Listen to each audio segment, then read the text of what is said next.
嚟到龍中對環節啦，我哋又聯絡到金融海嘯系列作者楊偉龍嘅。楊偉龍你好。Hello， 楊偉龍你好啊，你好。你好啊嗱，舊年8月咧，美國就即係提高咗嗰個國債嗰個上限，可以達成到協議啦。咁但係11月又面對住呢個財政懸崖啦。如果即係個財政狀況有問題咧，個 AAA 評級都可能危危乎喎。佢 AAA 評級好似已經冇咗啦，標準普爾嗰個早就冇咗啦。舊年嗰陣時啊，國債上限咧係美國法律規定嘅。如果要提高國債上限咧，就要由國會嚟立法㗎。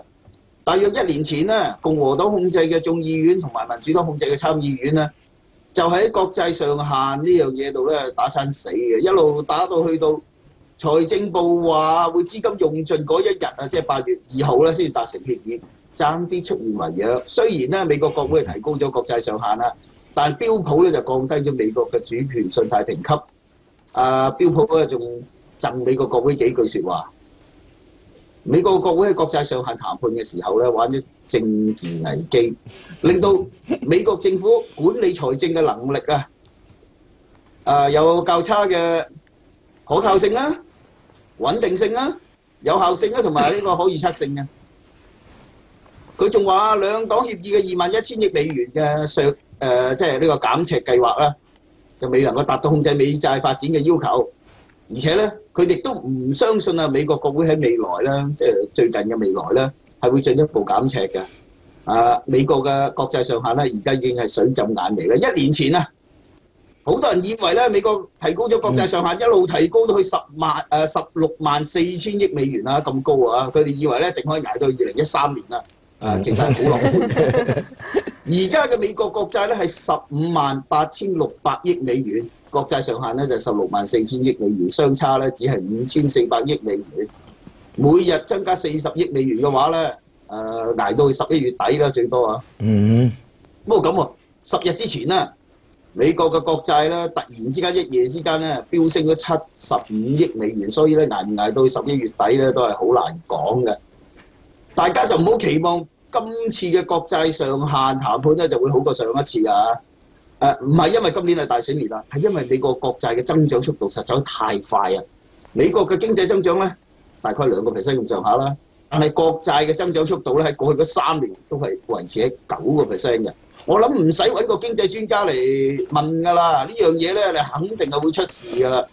賺錢嘅速度咧唔夠使錢速度即係咁快咧，就肯定係有時先爭咁遠添，係咪啊？唔單止美國國債嘅增長速度太快，佢嘅總金額亦都非常之驚人，而家已經超過咗GDP 㗎啦，係戰後最高嘅紀錄。我諗啦，而家美國嘅國債咧，要去翻個增長速度啊，要去翻健康嘅水平，即係話低過 GDP 咧。你要諗下 GDP 嘅增長速度得2%咧，即係話美國國債美國嘅赤字啊，每年嘅年度赤字咧，最多應該係3000億美元到嘅啫。我曾經喺呢度曾經講過話咧，如果美國跌咗落去財政預算懸崖嘅話咧，一年要削赤12000億美元啊，好多人鬧我㗎，話我亂噏啊。其實咧係事實嚟㗎嚇，因為點解咧？你要削到去3000億美元，你即係一年要減萬幾億美元，你嘅 GDP 都會再冧落去啦，係咪啊？12000億美元係好保守嘅估計嚟㗎。有啲人話俾我聽，我跌咗落去財政預算懸崖咧，最多都係每年削赤5000億美元嘅啫。我好抱歉咁話俾你聽，如果你咁諗咧，你一定係錯嘅，因為點解咧？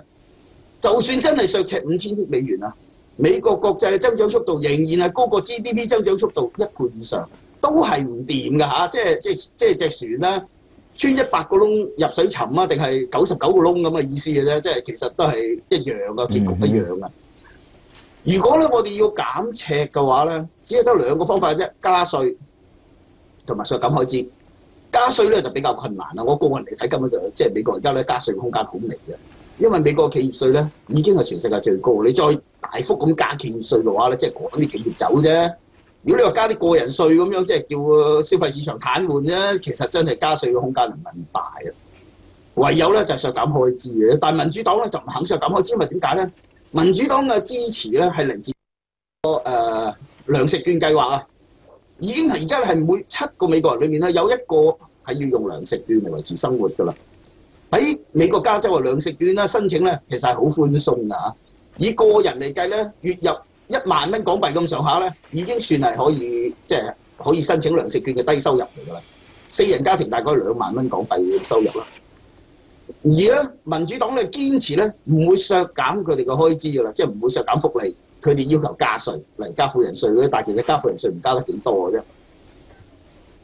7月3日，國際貨幣基金會嘅總裁拉加德咧就曾經接受呢個 CNBC 嘅訪問，佢話美國而家咧目前最大嘅2個危機咧就係國債上限同埋財政預算懸崖。我非常之同意佢嘅講法。如果呢2樣嘢搞唔掂咧，肯定就係經濟大災難嘅。但係我睇唔到有咩辦法解決呢個問題。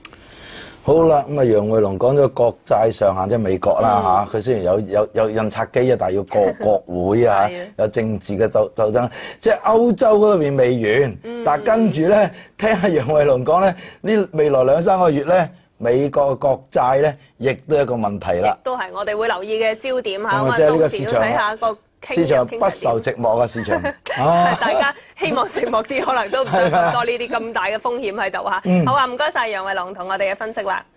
咁啊，暫時同大家傾到呢度啦，仲有40分鐘到咧，港股會同內地同步開市嚇。今日焦點咧，留意內地嘅數據，陣間9點半咧就會出6月份嘅 CPI 同埋 PPI 嘅。咁啊，估計通脹咧就會顯著回落到2.3%，係近2年半以嚟最低嘅。PPI 咧就會進一步落到去負2%嘅。